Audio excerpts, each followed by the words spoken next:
Hello hello guys. Hello guys.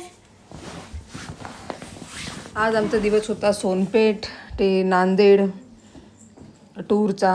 हाय लोह्याचा बालाजी, सुंदर असा बालाजी, याचं आम्ही दर्शन घेतलं आणि टूर स्टार्ट केला. यानंतर आपण कुठे गेलो?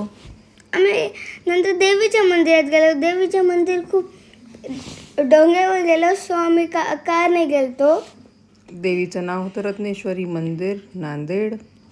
मग आता आम्ही गेलतो. खूप सारे दुकानं होते. दुकानामध्ये टॉयज, फुलं, हे ते सगळं होतं. तर तेव्हा आम्ही मध्ये गेलतो. खूप गर्दी होती. मग गर्दी झाल्यानं आम्ही मध्ये देवीला दर्शन करायला गेलतो. दर्शन झाल्यावर आम्ही बाहेर आलो. आम्ही कारमध्ये बसलो आणि आमच्या मामा मामीकडे भेटायला गेलतो. तिथं आमचे फ्रेंड्स भेटले. तसा आमचा दिवस आम्ही एन्जॉय केला. Please share and subscribe to our channel. Thank you. Bye. Good night. Thank you. Bye. Good night.